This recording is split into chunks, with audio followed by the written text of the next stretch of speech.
नमस्कार, मैं ज्योतिर्विद नवीन उपाध्याय आप सभी दर्शकों का अपने चैनल मर्त पराशर वैदिक ज्योतिष यानी एमपीवी ज्योतिष पर स्वागत एवं अभिनंदन करता हूं। आज की इस वीडियो में हम तुला राशि के लिए जो गुरु का राशि परिवर्तन है उस राशि परिवर्तन का क्या प्रभाव होगा इस बिंदु पर चर्चा करेंगे। विस्तार से समझने की कोशिश करेंगे कि किस प्रकार से यह बदलाव तुला राशि के जातकों के जीवन में एक आमूल-चूल परिवर्तन लेकर के आने का काम करेगा, क्योंकि यह परिवर्तन 12 वर्षों के बाद आपके अष्टम भाव से गुरु देवता विचरण करने लगेंगे।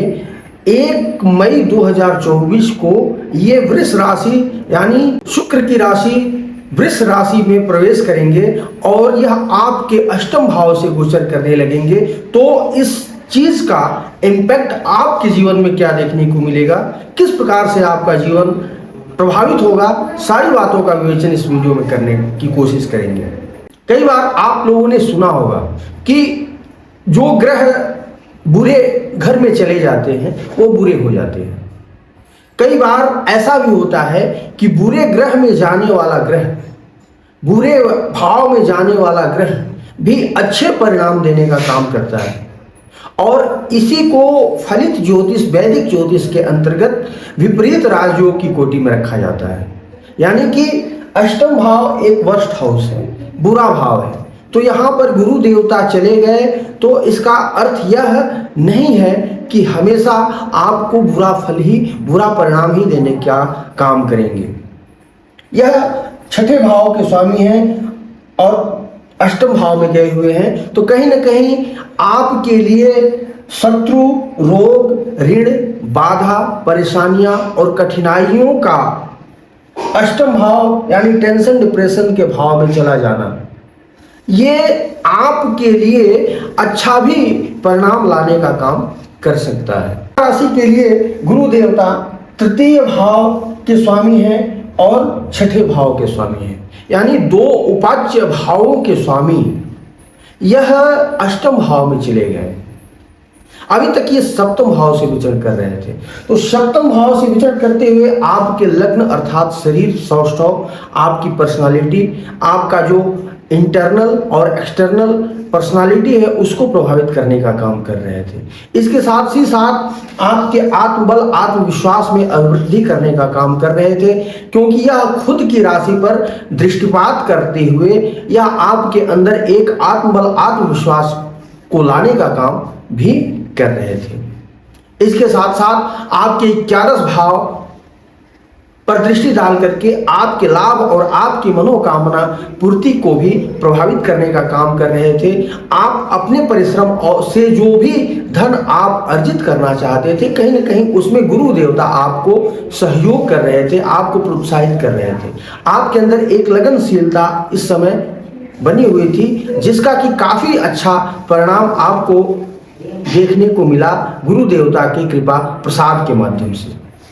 अब यही गुरु देवता 1 मई 2024 के बाद वृष राशि में चले जाएंगे। वृष राशि अष्टम भाव है, कुंडली का सबसे वर्स्ट हाउस है, सबसे बुरा भाव है, टेंशन डिप्रेशन का भाव है और यह जीवन में आने वाली तमाम कठिनाइयों का भाव है। एक जीवन में आमूल चूल परिवर्तन होता है वो अष्टम भाव के माध्यम से ही देखा जाता है। यह भाग्य का 12 स्थान यानी आपके भाग्य की हानि, आपके भाग्य में वर्स्ट कंडीशन लाने का भी काम करने वाला भाव है। तो इस प्रकार से अष्टम भाव एक बुरा भाव माना जाता है, किंतु तुला राशि के लिए इसी बुरे भाव में गुरु देवता आकर के यह अच्छा भी करने का काम करेंगे। कई बार ऐसा भी होता है कि जो बुरा भाव में ग्रह चले गए हैं वो भी अच्छे परिणाम देने का काम कर जाते हैं। ऐसा कैसे होता है? इस कंडीशन को हम विपरीत राजयोग कहते हैं वैदिक ज्योतिष में। वैदिक ज्योतिष के माध्यम से हम विपरीत राजयोग की जो परिकल्पना करते हैं इसी तरह से देखा जाता है। यानी कि आपके त्रिक भाव के स्वामी यदि त्रिक भाव में चले गए तो यह आपके कठिनाइयों को, आपकी बाधाओं को, आपके टेंशन डिप्रेशन को, आपके जीवन में आने वाले झंझावातों को वर्स्ट न करके उसको लेवल करने, सामंजस्य बनाने की, संतुलन बनाने की कोशिश करने का काम करेगा। इस प्रकार से जीवन में जितनी बाधाएं, जितने टेंशन, जितने डिप्रेशंस कम हो, जीवन उतना ही समुन्नत बनेगा। यही स्थिति गुरु देवता के द्वारा बन रही है, क्योंकि गुरु देवता छठे भाव के स्वामी होकर के अष्टम भाव में आए हुए हैं। तो कहीं ना कहीं आपके जीवन में बाधा बंधन की बहुलता का जहां पर पारावार नहीं था, वो धीरे धीरे शनैः शनैः आपके जीवन से विनिष्कृत होने का काम करने लगेगा। ये टेंशन डिप्रेशंस आपके हटने लगेंगे। ये स्थिति कहीं ना कहीं आपके लग्न पर, आपके आत्मबल पर, आत्मविश्वास पर भी डिपेंड करता है, क्योंकि यदि आपका लग्न अर्थात आपकी पर्सनालिटी, आपका शरीर, आपका व्यक्तित्व उस भाव के स्वामी यदि बलवान हुए, यानी आप अपने आप में खुद बलवान हैं, आपके अंदर आत्मबल है, आत्मविश्वास है, परिश्रम की पराकाष्ठा है, तब तो आप इन विपरीत परिस्थितियों पर नियंत्रण पा लेंगे।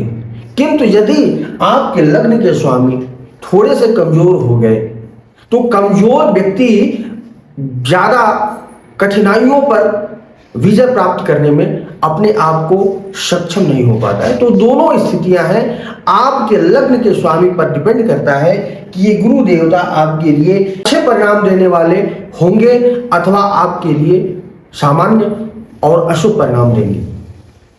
कुल मिलाकर के शनि देवता का अष्टम भाव में आ जाना, ये कुछ न कुछ परेशानियां, कुछ न कुछ दिक्कतें आपको अवश्य देंगी, और उन दिक्कतों पर विजय प्राप्त करने के लिए आपके अंदर जो आत्मबल, आत्मविश्वास होगा, वह आपको विजयश्री तक पहुंचाने का काम करेगा।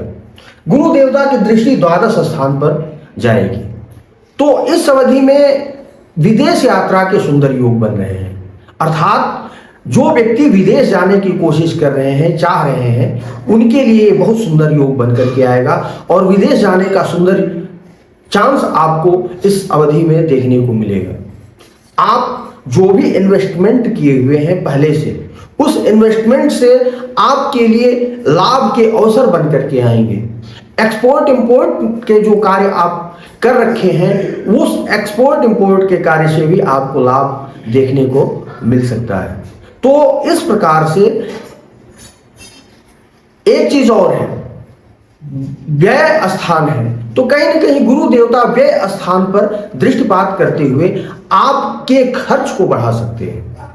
कहीं ना कहीं आपकी आमदनी और आपके खर्चे के बीच जो संतुलन है वह बिगड़ सकता है। तो आपको अपने वेल्थ मैनेजमेंट की तरफ विशेष ध्यान रखने की आवश्यकता होगी, क्योंकि व्यय भाव पर दृष्टिपात करते हुए गुरु देवता आपके वेल्थ को मैनेज करने में कठिनाई अवश्य देंगे। गुरु देवता की दृष्टि धन भाव पर जा रही है। धन के खुद कारक है, आपकी बैंक बैलेंस के कारक हैं, आपके रुपए पैसे के कारक हैं, आपके जीवन में जो होने वाला आमदनी है उसके कारक हैं गुरु देवता, और उसी कारक भाव पर दृष्टिपात करते हुए ये आपके बैंक बैलेंस को वेल मेंटेन करने का काम करेंगे। यानी आने वाला जो समय होगा 1 मई 2024 के बाद, यह गुरु देवता आपके बैंक बैलेंस में अभिवृद्धि करने का काम करेंगे, और आने वाले 1 साल की अवधि तक आपके लिए धन के दृष्टिगत काफी अच्छा परिणाम देखने को मिलेगा, क्योंकि धन भाव पर गुरु की दृष्टि आपके पैसे रुपए की स्थिति को, आपके बैंक बैलेंस को बढ़ाने का काम करेगा। वहीं पर परिवार और कुटुंब में आपके प्रति सम्मान का भाव जागृत होगा। लोगों के साथ आपके सहयोगात्मक रवैये की प्रशंसा होगी। पारिवारिक जीवन सुखमय रहेगा, और धन के साथ साथ परिवार का भी सुंदर सहयोग आपके जीवन में देखने को मिलेगा। इस समय आपकी वाणी काफी प्रभावशाली होगी, और आप अपने वाणी के माध्यम से आप अपने बिगड़ते हुए काम भी बनाने का काम करेंगे। आपकी वाणी में एक आत्मबल, आत्मविश्वास, आत्मशक्ति देखने को मिलेगी, और यह आत्मशक्ति आपको सफलता के शिखर तक ले जाने का काम करेगी। गुरु देवता की दृष्टि चतुर्थ स्थान पर जाएंगे। तो चतुर्थ स्थान माता का है, मातृभूमि का है, अपने जन्मभूमि का है, मकान का है, प्रॉपर्टी का है और ये सारी चीजों का है, जनता का है, यश मान प्रतिष्ठा का है। यहां पर गुरु देवता दृष्टिपात करते हुए आपको माता के स्वास्थ्य में उत्तम परिणाम देने का काम करेंगे। माता से आपके लिए सहयोग मिलेगा, परिवार से आपको पूर्ण सहयोग मिलेगा। जमीन जायदाद प्रॉपर्टी की यदि आप चाह रखते हैं, लेने की कोशिश कर रहे हैं, तो आपके लिए जमीन जायदाद और प्रॉपर्टी लेने का एक सुंदर अवसर इस समय देखने को मिलेगा। आपकी चिरकालिक इच्छा पूर्ण हो सकती है, आप जमीन जायदाद ले सकते हैं।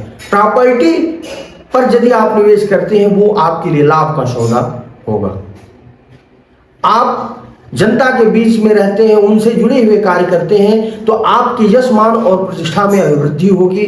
उच्चाधिकारियों से आपको लाभ देखने को मिलेगा। आपका वर्क प्लेस भी आपके लिए सुखकारी और लाभकारी स्थिति देने का काम करेगा। वहीं पर कहीं न कहीं अष्टम भाव पर होते हुए गुरु देवता आपके लिए चतुर्थ स्थान पर दृष्टिपात करते हुए आपके निवेश को प्रभावित कर सकते हैं। आप यदि प्रॉपर्टी में निवेश करना चाहते हैं तो थोड़ी सी सावधानी आपको अवश्य रखनी है, क्योंकि अष्टम भाव आपको टेंशन, डिप्रेशन की तरफ भी ले जा सकता है, आपके जीवन में कठिनाइयों को भी लाने का कार्य कर सकता है। तो कोई भी निर्णय लेने से पूर्व आपको विचार विमर्श अवश्य करने की आवश्यकता होगी। वैसे गुरु देवता की दृष्टि अत्यंत शुभत्व वाली दृष्टि है और यह आपके लिए उत्तम परिणाम ही देगी। गुरु देवता तृतीय भाव के स्वामी है, तो जब तृतीय भाव के स्वामी अष्टम भाव में गए हैं तो आप ऐसा अनुभव करेंगे कि या तो आप परिश्रम कम करना पसंद करेंगे, अर्थात जो भी परिश्रम आप करते हैं उस परिश्रम के एवज में आपको जो परिणाम देखने को मिलेगा वो लेस देन आपके लेबर से होगा। मतलब आप जितना परिश्रम करते हैं उससे कम आपको परिणाम देखने को मिलेगा। इस स्थिति से आप अपने को एनर्जेटिक रखने का प्रयास करिए, सकारात्मक सोच रखने का प्रयास करें, तब आपके जीवन में एक ऊर्जा का संचार होगा और आप प्रगति के मार्ग पर अग्रसर होते रहेंगे। जो व्यक्ति गुरु के दुष्प्रभावों को झेल रहे हैं उनके लिए एक उपाय आप कर सकते हैं और यह उपाय आपके जीवन के अंदर गुरु देवता के आने वाले दुष्प्रभावों को भी अच्छे प्रभाव में बदल देगी और इससे आपके जीवन में बहुत ही सुंदर और शुभ योग बन करके आएगा और आप सफलता के ऊंचाइयों तक पहुंच पाएंगे। आप गुरुवार के दिन घी का एक दीपक शिव मंदिर में जलाएं। यह प्रक्रिया आप करते रहें तो गुरु देवता का प्रसाद, गुरु देवता का कृपा प्रसाद आपके जीवन में बना रहेगा और उनके द्वारा मिलने वाला कोई भी दुष्प्रभाव आपको प्रभावित नहीं कर पाएगा और आप अपने जीवन में आगे बढ़ते रहेंगे। धन्यवाद, नमस्कार। यदि आपको वीडियो अच्छा लगा हो कृपया चैनल को सब्सक्राइब करें, लाइक करें, कमेंट करें और शेयर करना न भूलें। धन्यवाद।